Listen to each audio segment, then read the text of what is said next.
हरे कृष्णा। तो आज का श्लोक संख्या कितना है? 22 माता जी, 22 से स्टार्ट करना है। अनन्यास चिंतयन्तु। बहुत ही इम्पोर्टेंट श्लोक है ये, याद भी है ना बहुतों को, हमने याद किया था। जिनको याद है वो कितने खुश हो रहे हैं। हाँ तो बहुत इम्पोर्टेंट श्लोक है। अध्याय 9 श्लोक संख्या 22। अनन्याश्चिन्तयन्तो मां ये जनाः पर्युपासते तेषां नित्याभियुक्तानां योगक्षेमं वहाम्यहम्। सिंगल हैंड रेस, ठीक है सृष्टि मैया।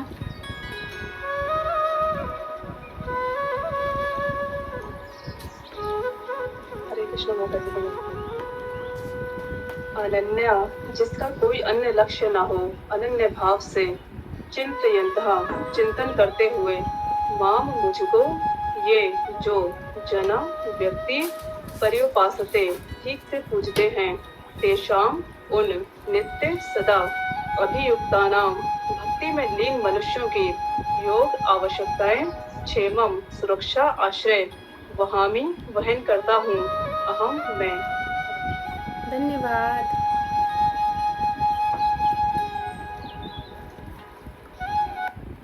धन्यवाद। यहाँ पर क्या कह रहे हैं भगवान? किंतु जो लोग अनन्य भाव से मेरे दिव्य स्वरूप का ध्यान करते हुए निरंतर मेरी पूजा करते हैं, उनकी जो आवश्यकताएं होती है उन्हें मैं पूरा करता हूँ और जो कुछ उनके पास है उसकी रक्षा करता हूँ।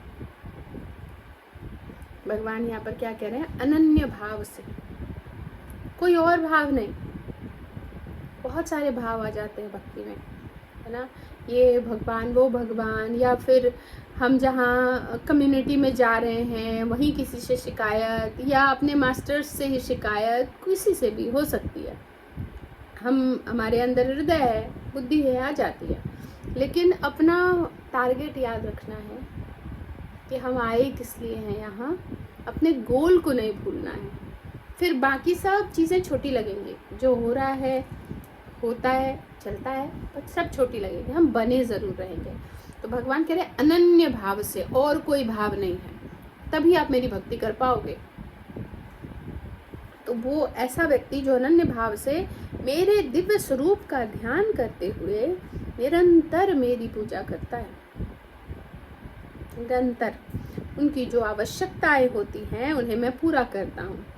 देखो यहाँ भगवान क्या कह रहे हैं, जो उनकी आवश्यकताएं होती हैं, यानी कभी भी उनकी बेसिक नीड्स, जो ज़रूरी आवश्यकताएं हैं, कभी भी उनसे छीनी नहीं जाएंगी, उनको प्रोवाइड की जाएगी, करता हूँ। और जो कुछ उनके पास है उसकी मैं रक्षा करता हूँ। कितना इम्पोर्टेंट श्लोक है कि जो कुछ उनके पास है, हम कहते हैं ना भगवान छीन लेते हैं, ये बहुत अच्छे अच्छे भक्तों के मुख से सुनते हैं, भगवान छीन लेते हैं। भगवान कभी नहीं छीनते। हमारे कर्मा जैसे हैं जो हमसे छीन रहे हैं, भगवान उसमें हमेशा आपकी सुरक्षा करते हैं और आपके पास जो कुछ है उनकी रक्षा ही करेंगे। जो आपके भाग्य में है उसकी रक्षा ही करेंगे, कभी आपसे छीनेंगे नहीं। छीनना तो आपके पुराने कर्म ऐसे हैं कि वो माइनस में जा रहा है, उसमें जितना बेस्ट हो सकता है भगवान वो करते हैं। तो ये जब विश्वास हो जाए ना, तब समझो कि आप भक्ति कर पा रहे हो। और ये विश्वास ही बहुत ज़रूरी है कि भगवान हमेशा रक्षा ही करते हैं।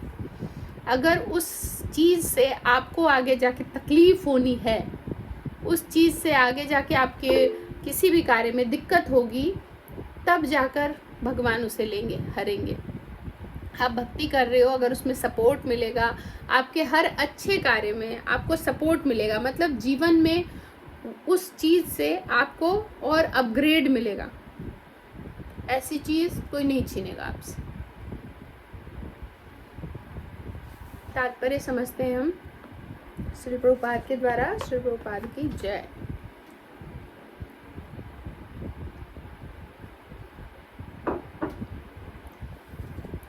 जो एक क्षण भी कृष्ण भावनामृत के बिना नहीं रह सकता, हमें से कोई है यहाँ पर, हैंड रेज प्लीज करिए, कि एक क्षण भी बिना कृष्ण भावनामृत के वो रह नहीं सकता,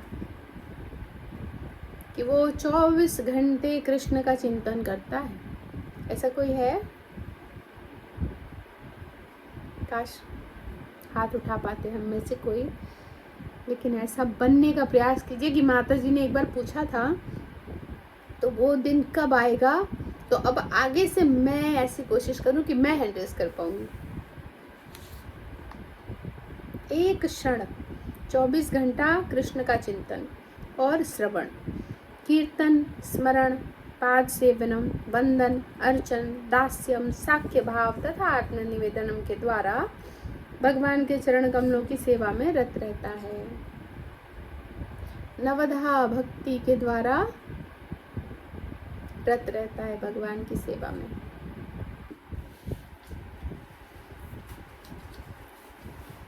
तो इसमें जैसे नवधा भक्ति की बात आई है,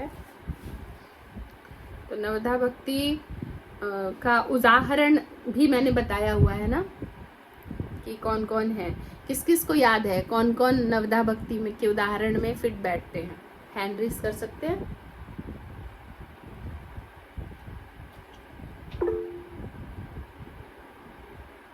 आरती माता जी, दीपशिखा माता जी, और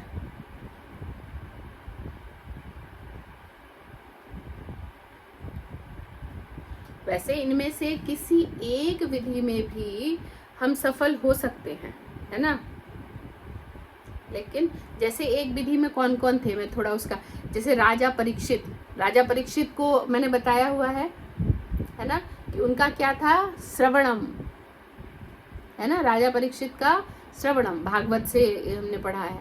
फिर सुखदेव गोस्वामी, उनका क्या था, कीर्तन, पठन, हाँ कीर्तन। उसके बाद प्रहलाद महाराज स्मरणम, लक्ष्मी पाद सेवनम, लक्ष्मी जी तो हमेशा ही भगवान की सेवा में ही रत रहती हैं। राजा पृथु पूजा यानी क्या होगा, अर्चनम। और अक्रूर महाराज वंदनम। हनुमान जी निजी सेवा, भगवान की सेवा, सेवनम कह सकते हैं, या अर्चनम सखा, अर्जुन जो है वो सखा। और बलि महाराज दान, सर्वस्व दान करने में फिर लिखा है। तो ये छोटी छोटी चीज़ें, इसमें और बहुत डिटेल में लिखा था मैंने कहीं, पर वो मुझे अभी नहीं मिल रहा, वो हम कभी और ले लेंगे। तो ये भाव, इसमें से हम सबको धीरे धीरे धीरे धीरे भाव में लाना है। अच्छा, इसमें कि अगर प्रश्न है तो हैंड रेज रखिए। अगर मैंने जो प्रश्न पूछा था उसके लिए है तो आप डाउन कर सकते हैं। तो एक क्षण भी कृष्ण भावनामृत के बिना नहीं रह सकता। श्रवण, कीर्तन, स्मरण, पाद सेवनम, वंदनम, अर्चनम, दास्यम, साख्य भाव तथा आत्मनिवेदनम के द्वारा भगवान के चरण कमलों की सेवा में रत रहता है। ऐसे कार्य शुभ होते हैं। ये जो भी कार्य है ना, यही अगर अपने लिए किया जाए तो सब अशुभ है, और ये कार्य भगवान के लिए किया जाए सब शुभ कार्य है, जिससे भक्त को आत्म साक्षात्कार होता है, सेल्फ रियलाइजेशन, है ना। ये सब आप जब शुरू में क्लास करोगे ना अभी DYPH की, उसमें और अच्छे से आएगा। आत्म साक्षात्कार के बारे में बेसिक है, शुरू से ही वहाँ शुरू की जाती है। तो कौन कौन कर रहा है, चलो ये हम बाद में ले लेंगे। श्लोक के बाद मुझे बताना कि कौन कौन कर रहा है। और उसकी यही एकमात्र कामना रहती है कि वह भगवान का सानिध्य प्राप्त करे। आत्म साक्षात्कार करने के बाद भक्त की एक ही इच्छा रहती है कि किस तरह वो भगवान का सानिध्य प्राप्त करे। और वो लालच जागता कहाँ से है, पहले भक्तों का सानिध्य प्राप्त करने की लालच मन में जागती है। फिर धीरे धीरे धीरे धीरे कृपा से समझ में आता है थोड़ा थोड़ा, तब वो भगवान का सानिध्य प्राप्त करने की इच्छा रखता है। ऐसा भक्त निश्चित रूप से बिना किसी कठिनाई के भगवान के पास पहुंचता है, निश्चित रूप से और बिना किसी कठिनाई के। और कितना दृढ़ बताएंगे भगवान, पूरी तरह बता रहे हैं कि निश्चित है। फिर भी हम क्योंकि अपने जैसा सबको समझते हैं। भगवान पता नहीं, डाउटफुल लग रहा है, कैसे होगा, है ना। ये उनकी वाणी पे उंगली उठाना है। एक बार उन्होंने कह दिया कि निश्चित रूप से, तो हमें उस पर विश्वास कर लेना चाहिए कि निश्चित रूप से। ऐसे में क्या होता है ना, थोड़ी बहुत अगर हम गड़बड़ी भी करते हैं, लेकिन हमें पूर्ण विश्वास है कि भगवान ने कहा है तो ऐसा करेंगे, तो भगवान को लगेगा अरे ये तो सोच रहा है कि मेरे भरोसे है, इस पूरी तरह इसकी श्रद्धा है, तो और कुछ सोच ही नहीं रहा, पर गड़बड़ तो कर रहा है ये। तो वो देख लेंगे भगवान की कैसे ठीक किया जाए उस गड़बड़ को। बस विश्वास रखिए। यह क्या कह रहे हैं, ऐसा भक्त निश्चित रूप से बिना किसी कठिनाई के भगवान के पास पहुंचता है, यह योग कहलाता है। ऐसा भक्त भगवत कृपा से इस संसार में पुनः नहीं आता। भगवान की कृपा से वो कभी इस संसार में पुनः नहीं आता। क्षेम का अर्थ है भगवान द्वारा कृपा में संरक्षण। भगवान के संरक्षण में, लेकिन कैसा संरक्षण, कृपा में संरक्षण। इसको कई बार हम समझ सकते हैं, एक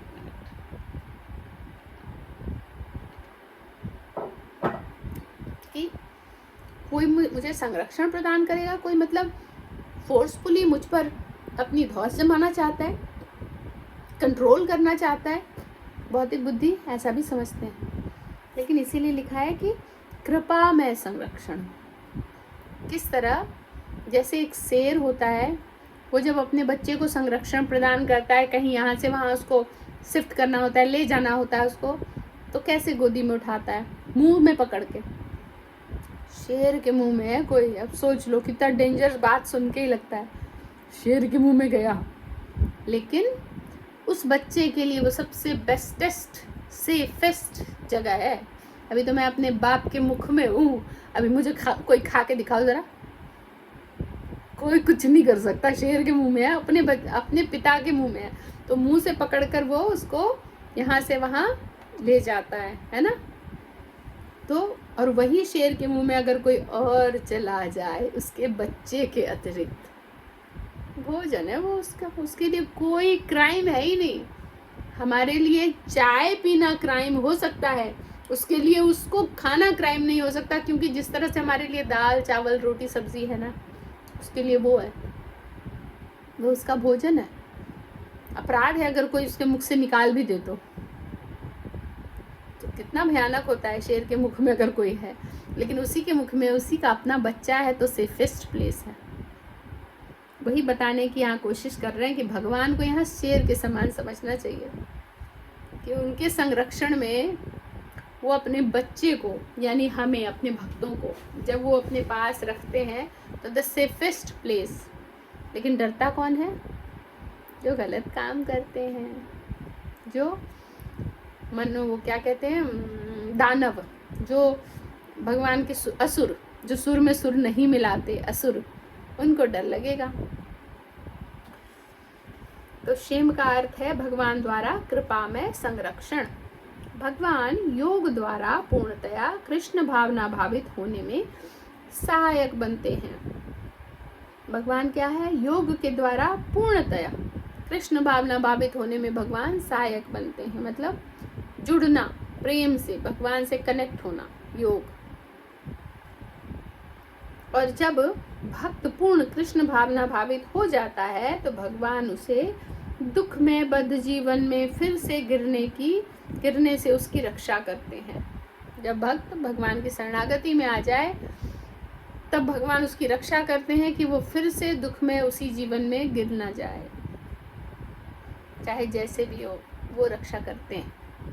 तो एक बार को हमें पूरी तरह शरणागति प्राप्त कर लेनी है, फिर किसी भी कारण से हम शरणागति छूटेगी नहीं, भगवान इसकी रक्षा करेंगे। ठीक है, शालू मैया आपका प्रश्न है। हरे कृष्णा माता जी। माता जी प्रश्न तो नहीं है, पर जो आपने ये बताई थी ना नवदा भक्ति में, तो श्रवण के तो आचार्य परीक्षित थे, कीर्तन के सुखदेव जी बताए थे आपने। मैं एक बार लिखवा दूं, और किसी के पास नोट्स हैं? ये वाला मैंने पहले भी बताया हुआ है, तो नोट्स हैं क्या? हनुमान जी लिखे हुए थे कीर्तन के, तो इसलिए मुझे कंफ्यूजन हो गई है। एक मिनट। हनुमान जी दास तो है माता जी। ये कृष्ण माता जी कीर्तन की सुखदेव स्वामी ही है और दास्य है हनुमान जी। जी माता जी। और ये वंदनम के कौन है? मैं लाइन से बता दूं क्या? मैं लाइन से एक बार बता दूं, जी माता जी। है ना? बाकी सब जिनके पास नहीं वो भी नोट कर लेंगे। तो श्रवणम के हैं राजा परीक्षित, जी। और पठन के हैं सुखदेव गोस्वामी, और स्मरण के हैं प्रहलाद महाराज, और पाद सेवनम के हैं लक्ष्मी माता जी, और पूजा के हैं राजा पृथु, और वंदना के हैं अक्रूर महाराज, और सेवनम हनुमान जी, और सखा, अच्छा ये सखा तो अलग से मैंने ऐड किया था, अर्जुन, और सर्वस्व दान करने का बलि ये मैंने अलग से ऐड किया था।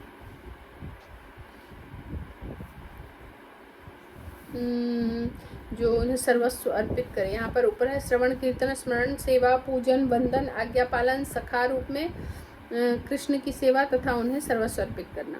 तो ये हम में से हम सब, मतलब इसमें से अगर कुछ कंफ्यूजन है तो समझ सकते हैं। जैसे आज्ञा पालन बहुत इम्पोर्टेंट है, श्रवण कीर्तन स्मरण सेवा अर्चनम वंदनम ये सब तो हम करते हैं, है ना, जितना हो सके हमें और करना है।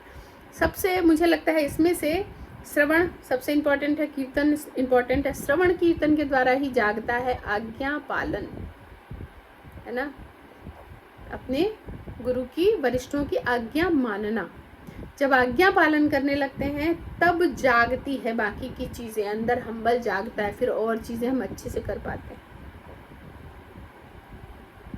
शालू मैया हो गया? जी माता जी। ठीक है, हैंड्स डाउन। सृष्टि मैया?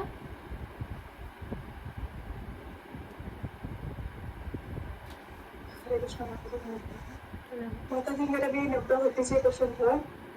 श्रीमत तो समझ में आ रहा है सुनने के लिए, कीर्तन जो कीर्तन करते हैं स्मरण में ये पाक से भी थोड़ा सा समझ रही हूँ मैं, बता दीजिएगा। वंदन और अर्चन में क्या फर्क है माता जी, क्या डिफरेंस है? वंदना करना, वंदना मतलब क्या होता है? अच्छा आप ये पूछ रहे हो, जैसे वंदना मतलब ही पूजा और अर्चना मतलब ही पूजा, है ना? ये थोड़ा सा समझना इसको, इसी को तो मैं ढूंढ रही थी एक्चुअली, मैंने लिखा है डिटेल में, वो ढूंढ रही थी मैं।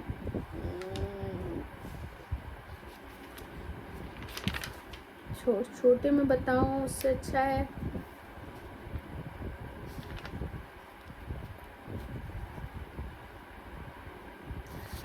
चलो यहाँ पर जैसे वंदनम में लिखा है अक्रूर महाराज हैं, ठीक, तो और अर्चना मतलब पूरी तरह निजी सेवा, हर सेवा हनुमान जी, और वंदना मतलब भगवान की पूजा करना। ये तो हम, ये क्लियर था। अर्चनम दोनों में से कंफ्यूजन है कि कौन सा क्या है एग्जैक्टली। तो यहाँ अर्चनम में मैंने लिखा है हनुमान जी का नाम और ब्रैकेट में लिखा है निजी सेवा भगवान की, मतलब A to Z। पूजा अर्चना हम कहते हैं ना, पूजा अर्चना नॉर्मल भी, तो वो हो गया। यहाँ पर वंदना जो भगवान की वंदन करता है, उनके बारे में वंदना सुनना गाना, मतलब श्लोका से जैसे हम भगवान की वंदना करते हैं, वो हो गया एक तो वंदना। और अर्चनम हो गया भगवान की पूरी तरह से सेवा। बाकी थोड़ा और इसको मैं डिटेल में जानना चाहती हूँ, शायद मीनू माता जी आपको पता है? हाँ थोड़ा बताइए। मैंने खुद भी यही बताने के लिए मैं एक्चुअली डायरी लेकर आई थी, मुझे मिल नहीं रहा। माता जी अर्चनम में हो गया ना विग्रह सेवा, भगवान मतलब विधि विधान के साथ भगवान की विग्रह सेवा, और उन्हें फल फूल जल अर्पित करना, और वंदनम हो गया उनका स्तुति गान करना। Yes correct. मैं मेरे नहीं सही है, बिल्कुल सही है, करेक्ट है। मैं यही और भी डिटेल लिखा था इस पर, तभी मैं वो उठ कर गई स्पेशली लाने, पर मिला नहीं, कहाँ लिख दिया है नहीं पता। तो आरती माता जी और सही है ना, परफेक्ट है ना? 1 मिनट में ना इसको, चलो ये इसको बाद में लिख लूँगी याद। ठीक है, तो ये इस श्लोक में बहुत इम्पोर्टेंट बस इतना ही जानना था, सबसे इम्पोर्टेंट जो हम अक्सर रिपीट भी करते हैं कि जो डरते हैं लोग कि भगवान सब कुछ ले लेते हैं, भक्ति करो तो छिन जाएगा, तो वो डरना नहीं है। भगवान बार बार कह रहे हैं जो भी अनन्य भाव से मेरे दिव्य स्वरूप की को ध्यान करता है और ध्यान करते हुए निरंतर मेरी पूजा करता है, उनकी जो भी आवश्यकताएं होती हैं उसे मैं पूरा करता हूँ और कुछ भी उनके पास है उसकी मैं रक्षा करता हूँ। और जब रक्षा करने पर भगवान आ जाए तो फिर बात क्या है ना? कि हमें समझना है कि अनन्य भाव से जब हम करेंगे तब ऐसा होगा, जरूर होगा। सृष्टि में आपका आंसर हो गया और क्वेश्चन है? मुझे आपका निवेदन और पूछना था। आपने निवेदन क्या करेंगे? अपने आप को समर्पण कर देना पूरी तरह, 100% शरणागति अपने आप को ही दे देना।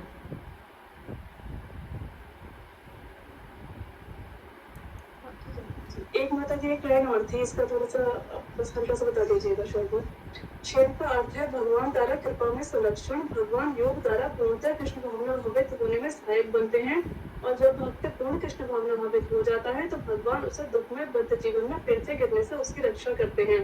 तो माता जी जब पूर्ण कृष्ण भावना भावित भी लिख रहा है हो जाता है तो उसके बाद भी मतलब हो जाता है ना कि फिर भी गिर सकता है, लेकिन फिर भी भगवान रक्षा करते हैं। देखो, क्षेम का अर्थ है भगवान द्वारा कृपा में संरक्षण, भगवान योग द्वारा पूर्णतया कृष्ण भावना भावित होने में सहायक बनते हैं। सहायक भी भगवान ही बनते हैं। पूरी तरह अगर कृष्ण भावना भावित होना है वो सहायक भी भगवान ही बनते हैं। और जब भक्त पूर्ण कृष्ण भावना भावित हो जाता है तो भगवान उसे दुख में बद्ध जीवन से फिर गिरने से उसकी रक्षा करते हैं। जब वो ऐसा हो जाए तो वो दोबारा ना आए, इसके लिए भगवान उसकी रक्षा करते हैं हर हाल में। क्योंकि भक्ति करने के बाद भी हम कुछ अपराध कर लिया, कुछ गड़बड़ हो गया, हम फिर बिछड़ जाते हैं। ऐसा होता है ना बहुत सारी चीज़ें। तो भक्त जब वो पूर्ण कृष्ण भावना भावित हो गया तो पहले तो उसको बताते हैं कि भक्तों का संग, कोई कितना भी कृष्ण भावना भावित हो जाए अकेले भक्ति नहीं करना, ऐसा भगवान ने कहा है। क्योंकि हम सबके अंदर ना एक डेविल छुपा हुआ है, हमें नहीं पता हम सबके अंदर है। वो पता कैसे चले? पता ऐसे चलता है जब आप अकेले हो, बिल्कुल नितांत अकेले। आज एकदम से महीनों बाद मैं नितांत अकेली हूँ, उस वक्त आपके मन में क्या चलता है, आप क्या करना चाहते हो, क्या सोचते हो? क्या बस आज मैं अकेली हूँ, फोन कर लेती हूँ बहन को और उसके बाद पूरे खानदान का उद्धार करना, या फिर गॉसिप करना, या फिर कहीं पार्टी में जाना, या कुछ और करना। आप अपने आप को खुद देखो कि आप अकेले हो तो आप क्या करते हो। वो आप हो, वो एक्चुअल में आप हो। ग्रुप में, संग में तो हम चाय भी नहीं पियेंगे, संग मिल जाएगा तो है ना, कोई नहीं पी रहा, नहीं पियेंगे। अकेले में क्या करते हो वो मैटर करता है।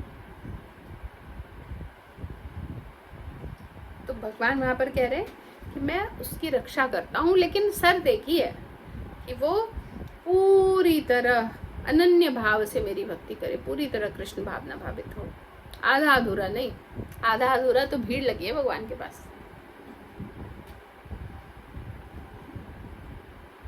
ये पूछ रही थी माता जी, आगे वजह से आपने बहुत अच्छा उत्तर दिया, लेकिन इसमें आगे बढ़ने के बाद भी गिरने का चांस रहता है ना? जब तक शरणागति पूरी तरह ना हो तब तक, जब तक पूरी तरह शरणागति नहीं हो तब तक चांस जरूर रहता है गिरने का। लेकिन हमेशा के लिए गिरने का कोई चांस नहीं है। अब एक बार यहाँ जो भी आ गए हैं, अभी जितने भी लोग हैं, एक बार तो आ गए हैं, आप लोग माला कर रहे हैं, कथा सुन रहे हैं, हो सकता है भविष्य में कुछ अपराध कर दिया, कुछ गलत हो गया, घर की कोई ऐसे सर्कमस्टांसेस आ गए कि हम नहीं आ पा रहे, छूट गई आपकी भक्ति। लेकिन परमानेंट नहीं छूटेगी। घुमा फिरा कर भगवान, जितना आपका वो ड्रॉबैक होगा बीच में, 6 महीने का, साल भर का, या हो सकता है इस पूरे जन्म का ड्रॉबैक हो जाए, पिछड़ जाए आप, अगले जन्म चाहे, फिर आएंगे जरूर, भगवान लेकर आएंगे उनको, फिर से भक्ति में डालेंगे। फिर उसी, जैसे कि हम किसी से कोई वाद विवाद, कोई बात अधूरी रह जाती है, किसी का कोई लेन देन अधूरा रह जाता है, तो जन्म जन्मांतर तक उन दोनों को साथ में तब तक लाया जाता है जब तक क्लियर ना हो जाए, है ना। इसीलिए जब हम किसी से कोई मतभेद होती है हमारी, कोई हम क्रोध करते हैं तो नहीं करना चाहिए, क्योंकि वो सेटल डाउन नहीं करेंगे तो वो अगले जन्म में फिर आना पड़ेगा वो सेटल डाउन करने के लिए। अरे क्या इतनी मेहनत की, थोड़े से के लिए रह गए तो इसलिए नहीं करना चाहिए। तो ये लेकिन जन्म जन्मांतर तक जब तक आप सफल नहीं होंगे, आप इस वाले आते रहोगे भक्ति में। एक बार आ गया तो छूटेगा नहीं आपका, क्योंकि आपने थोड़ा तो कमा लिया। तो अब जब पूरा हो जाए, अभी कुछ कारण से रह गया, बाद में होगा, अगले जन्म में होगा, उसके अगले जन्म में होगा, लेकिन होगा जरूर। क्यों में तो आ गए हो।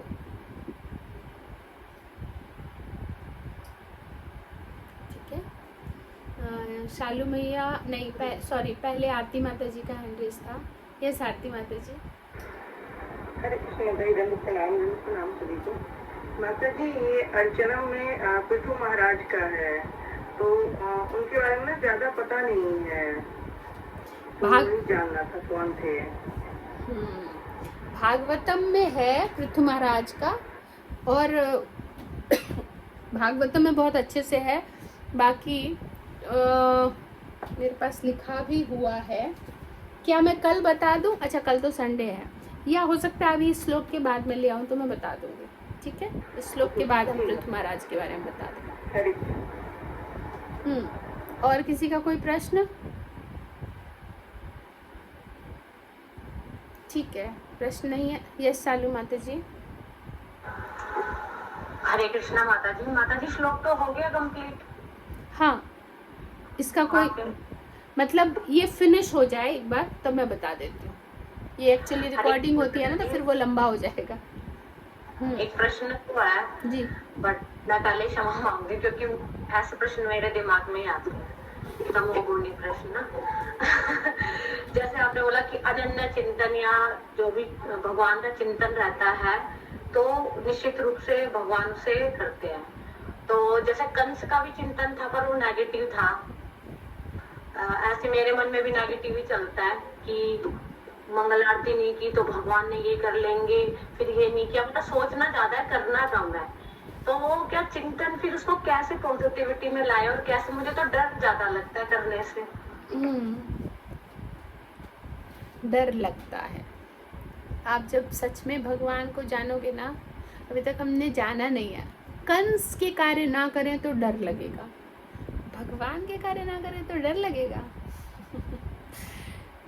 प्रेम, जो प्रेम से भरा हो, एक देखो माँ होती है ना, कई बार माँ प्रेम में इतनी भरी होती है कि उसके बच्चे को उससे डर नहीं लगता, पूरी दुनिया से डर लगेगा। माँ ने कहा ये कर लो, हाँ ठीक है कर लेंगे, भाग गया, उसको डर ही नहीं है, मम्मी कुछ करेगी तो है नहीं, है ना। ये भौतिक माँ का प्रेम की बात कर रही हूँ मैं। भगवान का प्रेम तो सागर से भी ज्यादा है, क्रोध की कोई बात ही नहीं है। भगवान कहते हैं तुम जो राजमा, वो मुगल प्रभु बताते हैं कि राजमा बोलते हो तो वो जा हटा के राम समझ लेते हैं, तो वो तो ऐसे भूखे बैठे हैं, हम आए मेरे बच्चे ने राज राम बोला, वो इतने उनको आनंद आता है।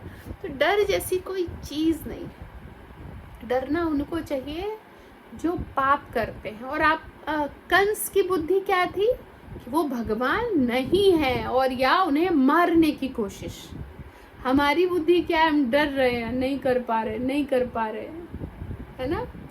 तो हमें बस एक काउंसलिंग की जरूरत है, तो भगवान काउंसलिंग करेंगे धीरे धीरे धीरे धीरे। हमें और किसी चीज की जरूरत नहीं, सजा की जरूरत नहीं। ऐसे बच्चे को सजा नहीं दी जाती, काउंसलिंग दी जाती है। जो दुखी है, जो करना चाहता है लेकिन डर रहा है, कर नहीं पा रहा है ना, तो अपने आप को हम उस लाइन में नहीं जोड़ेंगे। ठीक है, ये अच्छा प्रश्न था वैसे, क्योंकि बहुत सारे के मन में ऐसा रहता है भाव। तो आई थिंक श्लोक यहीं समाप्त हो गया है ना।